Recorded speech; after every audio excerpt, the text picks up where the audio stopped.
Buenas tardes con todos. Estamos de regreso con nuestro programa Diálogo Constitucional que sacamos adelante gracias a LP Pasión por el Derecho.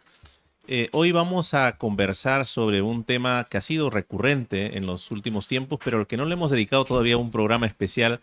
Me estoy refiriendo a la figura del juicio y el antejuicio político, que es una de las actuaciones en las que el Parlamento ha tenido un papel activo en los últimos tiempos, ¿no? Para hablar de esto, estamos con el profesor Francisco Eguiguren, que es uno de los pocos que ha tratado sistémicamente este tema desde los inicios de la Constitución del 93, ¿no? Y también estamos con Juan Carlos Díaz Colchado, que vamos a tener este diálogo. Pues vamos a interrogarlo prácticamente al profesor Eguiguren, que sigue todavía en Madrid, desde ahí nos acompaña. Yo diría, para empezar, que el estado de la cuestión sobre el juicio y el antejuicio político, pues tiene que ver primero con la forma como el tribunal ha abordado estos temas, cómo lo ha presentado en su jurisprudencia. La propia separación conceptual entre juicio y antejuicio ha tenido más de un debate en la academia local, ¿no? Y a estas alturas hay una serie de cuestiones problemáticas todavía, ¿no? Para empezar, por ejemplo, el hecho de que pues en la lista de altas autoridades que están protegidas por la prerrogativa del antejuicio, por ejemplo, no se incluyen a los integrantes del sistema electoral, ni al jefe de la OMPE, ni tampoco al presidente del Poder Judicial, del Jurado Nacional de Elecciones, lo que ha generado más de una discusión también entre nosotros.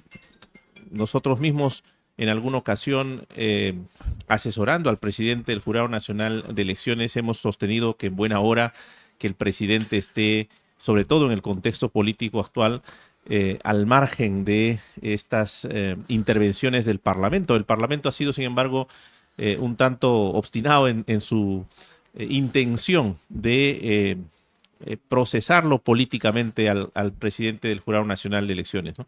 Hay otras cuestiones también que tienen que ver con la práctica del juicio político en paralelo al antejuicio, ¿no? Así que hay una serie de cuestiones que nos hemos aquí hecho una lista para conversar.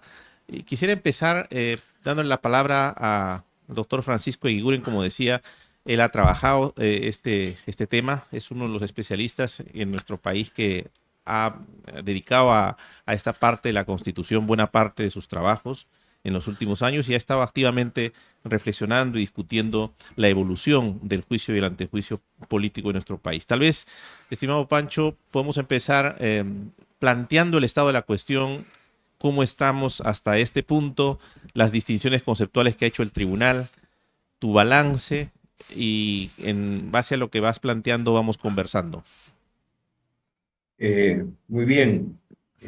Buenos días a todas y a todos quienes nos acompañan, como siempre, en Diálogo Constitucional. Saludo especial para ti, Pedro, y para Juan Carlos. Eh, bueno, eh, Tratando de ser lo más sintético posible. Eh, en el modelo norteamericano y británico, y con influencia en muchos países del continente americano, ha existido desde hace mucho tiempo el impeachment británico y norteamericano, traducido como juicio político en muchos países de América Latina. Sin embargo, el caso peruano ha sido siempre distinto. ¿Por qué? Porque en el juicio político de otras latitudes y en el impeachment británico y americano, el Congreso es el que puede sancionar directamente a altos funcionarios por cuestionar su conducta, su desempeño en la función, ya sea por haber incurrido en delitos, en faltas, en infracciones. En el caso peruano, siempre se habló de antejuicio. El antejuicio peruano, con mayor influencia francesa, en verdad, el Congreso, tradicionalmente en nuestras distintas constituciones y práctica parlamentaria, el Congreso no tenía la potestad de sancionar. El Congreso conocía de las denuncias ante el Congreso, ante una subcomisión, contra altos funcionarios, decía la Constitución, por delitos o infracciones constitucionales cometidas en el ejercicio de sus funciones. Y si el Congreso, bicameral tradicionalmente, y luego con una sola Cámara, aprobaba que había mérito para la acusación, remitía los actuados a la Corte Suprema, y era la Corte Suprema la que decidía si era responsable o no, si había responsabilidad penal o no del funcionario al que el Congreso había aprobado acusar. Ya había ahí un problema con las infracciones constitucionales, porque como no están tipificadas en un listado preciso como los delitos, o en verdad no se utilizaba la figura de las infracciones constitucionales. Y bueno, así se caminó durante mucho tiempo, hasta que la Constitución del 93, muy influida, como decías tú en la introducción, por una fallida acusación contra el expresidente Alan García, ya durante el régimen fujimorista, le hicieron algunos cambios. Dos cambios importantes que señalo en la Carta del 93, o sea, hace más de 30 años. En primer lugar, se establece que el Congreso puede suspender al alto funcionario, al acusarlo, destituirlo o inhabilitarlo hasta por 10 años. O sea, le da al Congreso potestad sancionadora que antes no tenía. Y dispuso también que el Ministerio Público tenía que acusar ante la Corte Suprema en los mismos términos aprobados por el Congreso, que no podía ni extender ni reducir la acusación. Y así estuvimos caminando, y así estuvimos caminando, hasta que, bueno, cuando sale la Constitución, recuerdo, hoy en día es importante recordar esto, que autores como Marcial Rubio, Valentín Paniagua, sobre todo, y Enrique Bernales, cuestionaron este cambio y que se le atribuyera al Congreso, órgano por esencia político, potestades sancionadoras directas y ya no ser una mera antesala para acusar ante el Poder Judicial. En el año 2003, en una sentencia del Tribunal Constitucional 006-2003, creo, a propósito de una acción, una denuncia interpuesta por un grupo de congresistas, el Tribunal Constitucional hace un cambio radical aquí, interpreta el artículo 100 de la Constitución y dice, un momentito, el tradicional antejuicio que tuvimos en el Perú ha cambiado. Ahora tenemos en la misma norma dos procedimientos que deben ser desarrollados en un futuro, pero uno es el antejuicio político tradicional, el de siempre, de contenido penal, cuando se imputa un delito tipificado en el Código Penal al alto funcionario, y allí lo único que hace el Congreso, y dice, porque la Constitución no dice nada al respecto, por la mitad más uno del número legal de sus miembros, si el Congreso aprueba la acusación de contenido penal, la remite a la Corte Suprema y la Corte Suprema juzgará y decidirá si hay o no culpabilidad. Si el Poder Judicial, la Corte Suprema, condena, pues el Congreso podrá luego destituir o inhabilitar. Si absuelve, la persona recupera sus derechos políticos. Pero dice el tribunal, pero al lado de este antejuicio de siempre hay un juicio político, el tradicional impeachment, donde el Congreso, tratándose de infracciones constitucionales, el Congreso puede conducir y resolver todo este procedimiento y si considera que el alto funcionario ha incurrido en alguna infracción de la Constitución, que como repito, no es un listado cerrado, claro, preciso, el Congreso, por 2/3 del número legal de sus miembros, excluyendo a los de la comisión permanente, que son los que van a acusar, puede destituirlo o inhabilitarlo hasta por 10 años.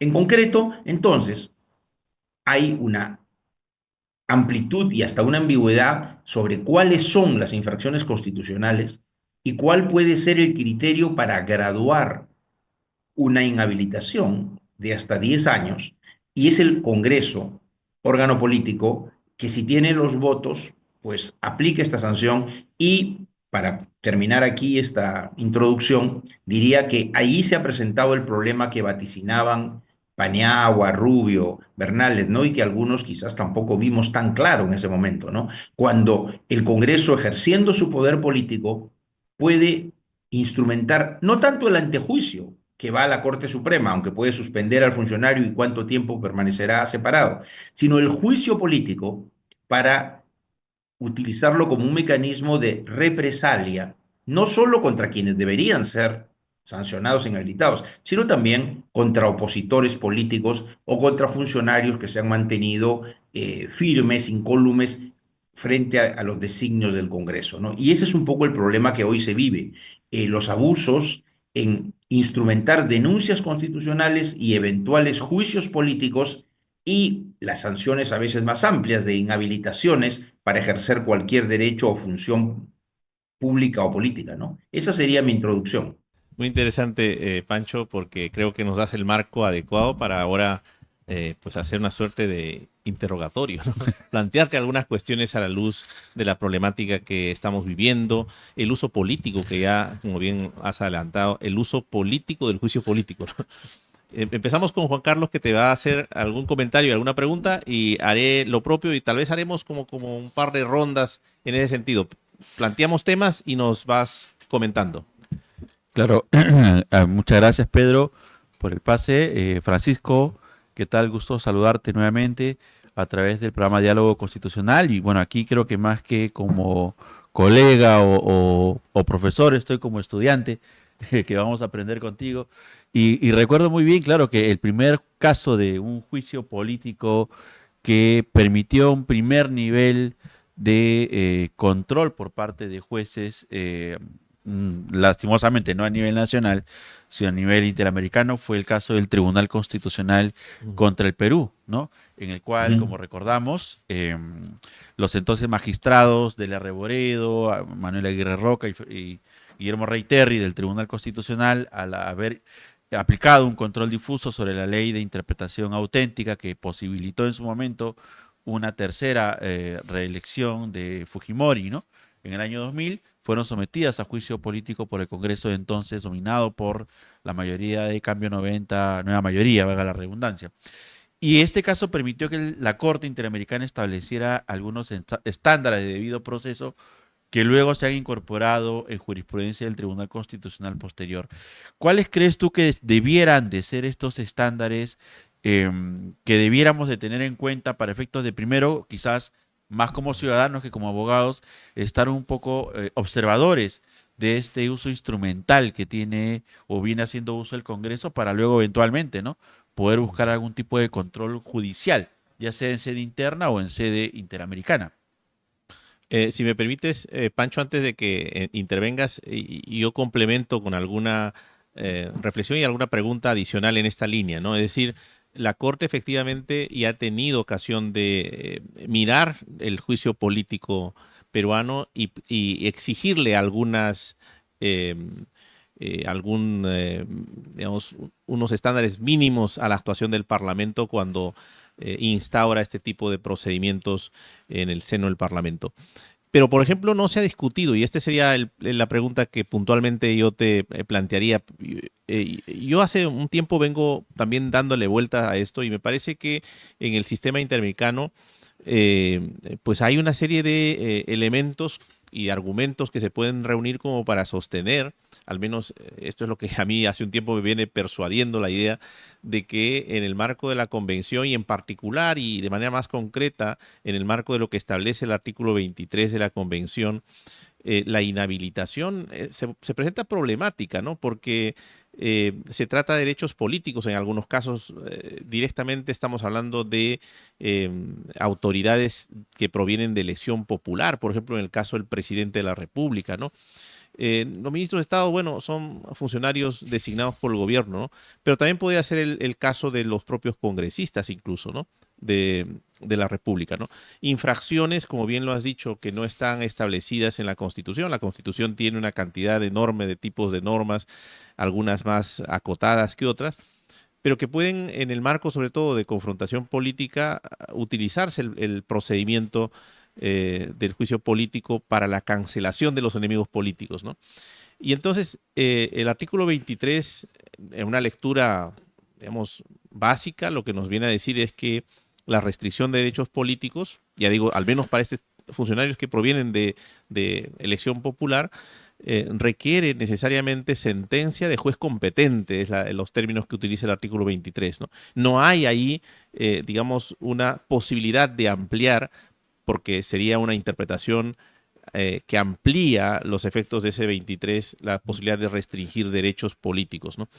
No sé si tú has tenido ocasión de reflexionar este tema y cómo lo ves en todo caso en el marco de la convención, de la jurisprudencia de la Corte, la posibilidad en concreto de que el Parlamento vía juicio político pueda inhabilitar, además sin ningún parámetro, algunas veces por 5 años o por 10 años, como se ha hecho ya en algunos casos, ¿no?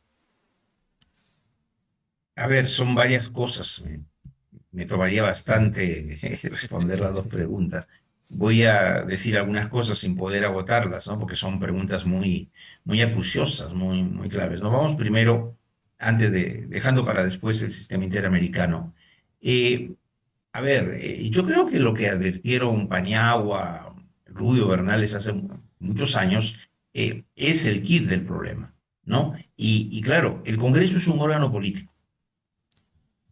No es un órgano jurisdiccional, por más que el procedimiento siga ciertos pasos y etapas, y si se aplica bien, habrá derecho de defensa y cosas, finalmente la calificación de la imputación la hace el Congreso, que es un cuerpo político, y ahora con la reforma que se hizo en la Carta del 93, asemejándola al tradicional juicio político en otros lugares, es el propio Congreso el que decide si sanciona o no, o si consigue los votos para sancionar, parecido a lo que ocurre con la vacancia por incapacidad moral, ¿no? Donde el Congreso dice cuándo hay vacancia por incapacidad moral y si consigue los votos, te vaca.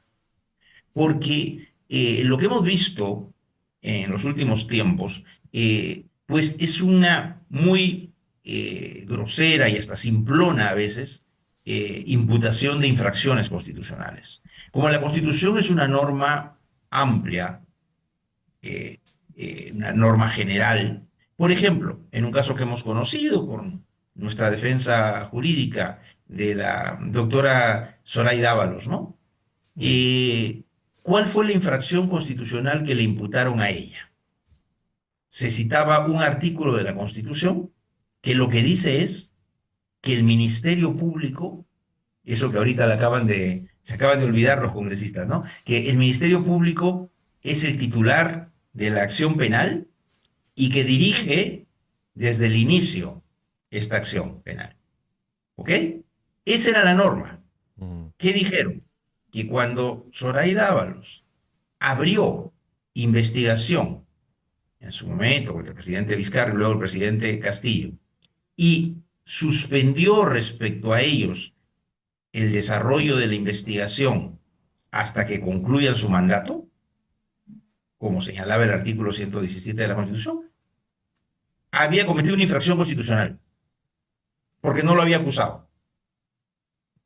Entonces, claro, uno dice, a ver, es una norma genérica sobre el Ministerio Público donde dice que el fiscal está obligado a acusar. O sea, y si un fiscal archiva una acusación o desestima la existencia, ¿no? Pero bueno, esa fue la infracción constitucional que le pusieron. Y así a muchas personas, el Congreso a veces puede comportarse bien y a veces se comporta mal, guiado más pues por ánimos políticos o coyunturas políticas, ¿no? Y como decías tú, claro, el problema está que a veces cuando se encuentra con un opositor, ¿no? Así como a veces a muchos de sus colegas congresistas los apaña, no le da curso a la investigación, no le da curso a la denuncia, cuando se trata de un opositor o de un funcionario muy independiente, interpretan la Constitución a su antojo.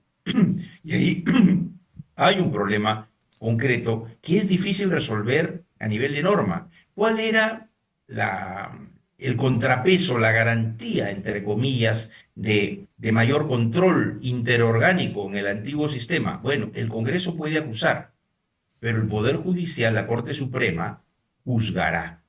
Y solo si encuentra culpabilidad, el Congreso podrá luego sancionar, ¿no? Claro, pero eso funcionaba para procesos penales. ¿Qué pasa con las infracciones?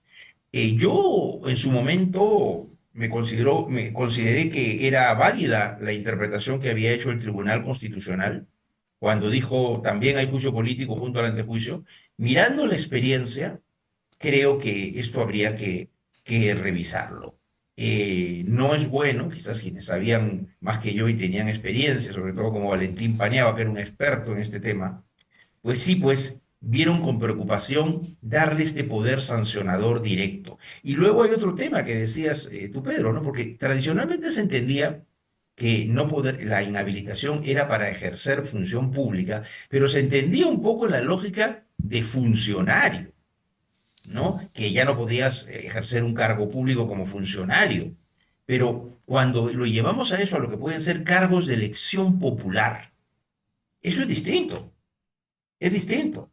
¿No? Y el caso que señalaba Pedro sobre el sistema interamericano de la Corte, el caso de Petro, el actual presidente de Colombia, cuando era alcalde, creo, de Bogotá, y fue pues destituido por un funcionario administrativo, ¿no? Y ahí la Corte dijo, no, no, funcionarios públicos de elección popular no pueden ser removidos por ningún órgano político ni por ningún funcionario administrativo. Tienen que ser removidos por una condena judicial. Entonces, claro, cuando yo estaba en la comisión, procuramos una consulta, una opinión consultiva a la Corte Interamericana para que se pronuncie y esclarezca un poco tanto esto de las vacancias a los presidentes que estaban de moda, como los juicios políticos a los presidentes. Lamentablemente, la Corte inicialmente acogió el pedido de opinión consultiva y luego lo descartó y dijo que no era oportuno, que había muchos casos entre manos, ¿no? Entonces, yo creo que son temas que no están resueltos y que la solución debe estar en función de la realidad que uno enfrenta. Lo que pasa es que en el pasado también muchas veces se decía, hay personajes que han cometido algún tipo de infracciones a la Constitución que no necesariamente califican directamente como un delito o han cometido delitos, pero lo han hecho de tal modo que no se le puede probar en un juicio penal, pero que todos son conscientes que han abusado del poder o que, por ejemplo, incluso el tema de dar un golpe de Estado, ¿no? Y se decía, no, está bien que el Congreso pueda sancionar directamente políticamente, pero creo que el uso excesivo de este mecanismo, el uso imprudente, lleva a pensar, y más aún cuando ahora, acuérdense, el Congreso viene sosteniendo que este tipo de sanciones, como la del juicio político del Congreso, son cuestiones políticas no justiciables. Hemos conversado de esto Mm. anteriormente, y que por lo tanto no podrían, luego de impuesta la sanción, la destitución, la inhabilitación, no podría el Poder Judicial o el Tribunal Constitucional ejercer un control ulterior, lo cual sería muy grave, ¿no? Porque entonces es todo el poder, el Congreso, juez y parte, investiga, sanciona y se convertiría en inamovible, intocable, irrevisable esa decisión, al menos en el fuero interno, porque el sistema interamericano, como ya has dicho, Pedro, no piensa eso. ¿No? El sistema interamericano considera que si hay un abuso del poder, sea de un órgano político o judicial, sí cabe una revisión jurisdiccional nacional o internacional de acuerdo a la convención. Muy interesante, Pancho. Lamentablemente nuestro tiempo es corto, así que vamos a plantearte muy puntualmente Sí, tanto Juan sí, y Carlos yo procuraré también ser más corto, lo como que pasa yo, es que son temas y esta muy sería la profundos. última ronda. Yo tengo un Sí. par de cuestiones muy puntuales que tienen que ver con la coyuntura, ¿no? Hace unos días fue convocado a la subcomisión de acusaciones constitucionales el ex premier del Solar, ¿no? Y ha surgido en la discusión el tema de la prescripción y la posibilidad o no de avanzar con el trámite ante el Congreso. En el caso de Salvador del Solar, en septiembre, como sabemos, el 2019, el 30 de septiembre del 2019, fue el cierre del Congreso por el expresidente Martín Vizcarra. Y entonces, con relación a esos sucesos del 30 de septiembre del 2019, la subcomisión ha aprobado preliminarmente un informe, pero la Constitución se refiere aquí habría que hacer distinciones de nuevo, ¿no? Se refiere a la posibilidad de que la comisión permanente pueda formular una acusación ante el Pleno, ¿no? No se refiere al trámite previo a esa formulación de la acusación ante el Pleno, ¿no? Y entonces, claro, el ex premier y su abogado también han salido a la prensa y han sostenido de que el Congreso ya no puede procesarlo. Se entiende ni en el ámbito del juicio político ni tampoco en el antejuicio, porque aquí no hay manera de hacer distinciones donde la Constitución no lo hace, ¿no? A mí me parece que al margen de lo que concluya la subcomisión de acusaciones constitucionales, lo cierto es que la Constitución es bastante clara con relación a la imposibilidad de que la la comisión permanente pueda formular una acusación ante el Pleno en la eventualidad de que subiera un informe favorable para la acusación o solicitando la acusación, ¿no? Me gustaría escuchar tu comentario con relación a esto, cómo lo entiendes tú, ¿no? Y la Hacen otra preguntas, cuestión, y la otra hacen cuestión, preguntas muy difíciles, pues ustedes. sí, la última cuestión que yo tengo, y ya le paso a Juan Carlos, es la posibilidad de, ese también se ha presentado en el caso de la doctora Zoraida Ábalos, precisamente, la posibilidad de que en paralelo, ¿no es cierto? En el caso de la doctora Zoraida Ábalos, el Poder Judicial acaba de cerrar la causa penal, ¿no? En dos instancias, la Corte Suprema ha dicho estas imputaciones no configuran delito alguno, ¿no? Y ha archivado el caso. Pero hay dos cuestiones pendientes aquí, ¿no? Que hay una inhabilitación hasta por 5 años y sobre esa no se ha pronunciado el Poder Judicial. Y también hay un amparo en el que la Corte Suprema está pendiente de pronunciarse, ¿no? Entonces, aquí lo que se ve es causa penal ante juicio, inhabilitación, que solo fue posible en la vía del juicio político, ¿no? ¿Cómo lo interpretamos? ¿Cómo integramos estas figuras para que encontrarle alguna racionalidad constitucional? Y dejo ahora sí para el cierre al doctor Juan Gracias, Carlos Pedro. Díaz. De mi parte creo que algo muy puntual, ¿no? Con miras, ya nos has advertido de las deficiencias que tiene, ¿no? La regulación constitucional y claro, siempre ha sido una preocupación en los últimos años el uso instrumental de estas instituciones, sobre todo cuando tienen por objetivo a los altos funcionarios del sistema de justicia, ¿no? Y la pregunta es ¿por qué mantenemos esta institución y manteniéndolo como parte de los sujetos que pueden ser objeto de una acusación constitucional o de un juicio político a los magistrados del Tribunal Constitucional, a los jueces supremos de la Corte Suprema, a los miembros de la Junta de Fiscales Supremos, si acaso, al menos en cuanto a Corte Suprema y Ministerio Público, ya tenemos a una Junta Nacional de Justicia que tiene competencias de carácter disciplinario que incluso pueden llegar hasta la destitución del cargo con relación a ellos, ¿no? Y quizás en la misma línea, en vía de una reforma, digamos, despolitizar este mecanismo de control sobre estos altos funcionarios y encargándoselo a otro órgano, ¿no? Para efectos de asegurar en mejor medida la independencia judicial, que es una preocupación para todos y para todas, ¿no? No sé cómo verías el que mantengamos esta institución de control político con la posibilidad de que altos funcionarios del sistema de justicia puedan ser objeto del mismo, ¿no? A ver, en este cierre, ¿cómo responder tantas cosas? A ver, bueno, el impeachment o el juicio político es muy antiguo, ¿no? Pero en Inglaterra y en Estados Unidos, sobre todo en Inglaterra, no se usa hace varios siglos. Y por esta falta de uso, también muchos temas ya no tienen mayor desarrollo. Y en Estados Unidos se ha utilizado bastante, no con éxito contra presidentes, ¿no? No prosperó con Nixon, renunció antes de que esto avanzara, cuando parecía que iba a ir, no funcionó con Clinton, no funcionó con Trump, pero sí ha funcionado en Estados Unidos a veces contra otros funcionarios. En América Latina el problema es que se ha ido más por el tema de los presidentes, ¿no? O sea, eliminarla la institución, difícil, creo que no. pero sin modularla un poco con la experiencia, ¿no? Por ejemplo, tú decías, Juan Carlos, y creo que es cierto, a veces no se han percatado mucho de eso, porque esta reforma de la Constitución, cuando la aprobó la Carta del 93, de darle potestad sancionadora al Congreso, en verdad fue el agregado que le pusieron. Pero fue muy imperfecto, muy poco claro. Y, por ejemplo, ha sido el Tribunal Constitucional hace muchísimos años el que dijo cuántos votos se necesitaban para aprobar el antejuicio y el juicio político. Luego eso se ha recogido en la normativa interna. Pero hay demasiados vacíos porque no se reguló en la Constitución y no se ha desarrollado la distinta naturaleza de estos procedimientos. O sea, hay mucho vacío.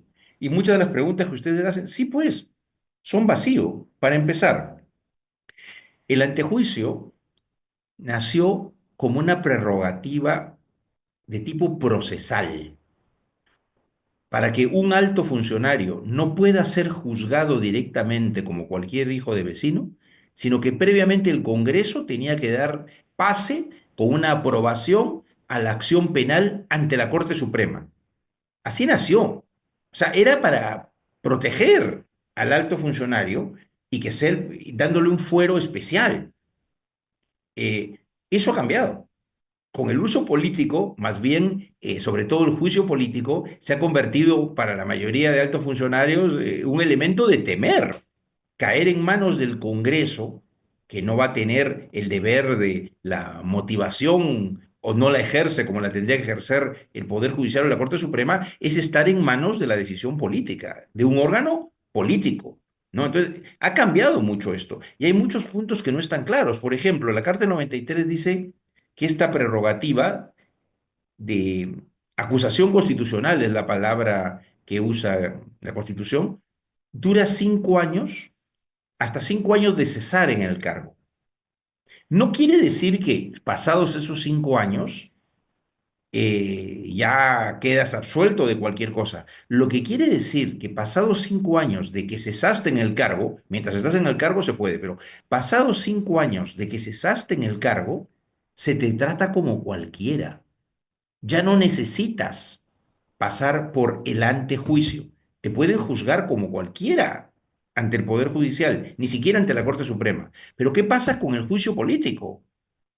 Como tú planteabas, Pedro, ¿qué pasa con el juicio político? O sea, los 5 años significa, de hecho, una caducidad de la potestad del Congreso de someterte a esto, pero teóricamente es para dejar desprotegido al funcionario y convertido en como cualquiera. Pero esta es una causal de prescripción. O sea, si se pasaron 5 años de el acto que quiere calificarse como infracción, ¿ya no se te puede someter a juicio político? Es un tema vacío. Ahora, en el caso del solar, hay otro tema, ¿no? Que es evidente. El cierre del Congreso, que además no lo dispuso del solar, porque el gabinete, el solar ya había caído, ¿no? Lo hace el presidente Vizcarra en un decreto que es conocido ya del solar, no era ministro. O sea, lo que hace del solar es plantea la cuestión de confianza. Pero el Tribunal Constitucional antes ya dijo, ante el proceso competencial que interpuso el entonces presidente de la Comisión Permanente del Congreso, dijo que la disolución del Congreso fue válida y que hubo una denegación fáctica de confianza. O sea, es un asunto resuelto, es cosa juzgada, eso se acabó. El Congreso, el tribunal lo dijo. Entonces, ¿cómo puede haber una infracción constitucional? Porque ahora cambia la interpretación o el propio Congreso cuando el tribunal ya dijo que esa disolución fue válida. O sea, más que un tema de prescripción, que es un tema, que es un vacío que debería esclarecerse, aquí hay un tema que esto ya fue resuelto por el Tribunal Constitucional. ¿Qué infracción existe? ¿Dónde está la infracción? ¿Qué norma de la Constitución se infringió? O en todo caso, en el caso Del Solar, ¿qué norma infringió él? Él lo que hizo fue plantear una cuestión de confianza. Se entendió desaprobada y él dimitió. Cayó todo su gabinete. Hay muchos temas vacíos. Yo creo que hay que modular esta institución de acuerdo a los estándares interamericanos. El control jurisdiccional tiene que existir posterior, pero claro, ni el sistema interamericano se ha planteado entrar a un tema, ¿no? Una cosa es velar por el debido proceso, pero ¿se puede calificar o revisar judicialmente el fundamento de la sanción misma? Por ejemplo, si te clavaron 3 o 5 o 7 años de inhabilitación. Esta gradualidad, esta proporcionalidad, ¿es revisable judicialmente? ¿Qué pasa con la infracción que no está tipificada? Y yo estoy de acuerdo con lo que decía Juan Carlos. No se han dado algunos cuenta que los magistrados judiciales y fiscales tienen un doble control, ¿no? Hasta triple. Tienen el control interno dentro de su institución, la autoridad de control. Tienen el control disciplinario que puede llevar hasta la destitución en la Junta Nacional de Justicia y pueden tener antejuicio y juicio político ante el Congreso. Claro, yo creo que esto del antejuicio y juicio político ante el Congreso tiene que desaparecer. No puede ser que magistrados judiciales, por sus decisiones, por sus sentencias, o miembros del Jurado Nacional de Elecciones, puedan ser sometidos a un juicio político ante un órgano político como el Congreso. No es posible. Eso debilita la independencia de la función judicial. No es dejarlos exento de control, como decía Juan Carlos. Para eso está la Junta de Justicia. Ese es el órgano ad hoc para ver la conducta disciplinaria, funcional de los magistrados judiciales o fiscales. Es una redundancia que el Congreso pueda realizar juicio político sobre magistrados judiciales. Eso debe eliminarse, o sobre autoridades electorales, ¿no? Y sí creo que hay que desarrollar mucho a nivel doctrinario y también normativo sobre cómo se utilizan las infracciones. Yo no creo que deban ser un catálogo como el Código Penal, pero sí debe haber algunos criterios, ¿no? Deben ser mandatos claros que establece la Constitución que son flagrantemente incumplidos, y la sanción también tiene que tener un estándar de ponderación, ¿no? No se puede así libre, suelto de huesos, a criterio del Congreso, decir, bueno, a este le clavo 10 años por tal conducta, ¿no? Y a este otro le clavo 2 años o 3. ¿Por qué? Porque creemos, porque queremos. Yo creo que es una nebulosa que requiere ser precisada, pero la experiencia viene demostrando últimamente que se abusa mucho de la institución y que, queriendo haber hecho algo bueno, seguramente el constituyente, el remedio puede estar saliendo peor que la enfermedad. Muy bien, muy bien. Bueno, hemos llegado al final, no porque el tema no tenga más aristas para seguir explorándolo, sino porque el tiempo es así. Muchas gracias de nuevo por su atención, por su interés, a quienes nos siguen, y nos vemos la próxima semana. Buenas tardes. Hasta luego, chao. Hasta luego.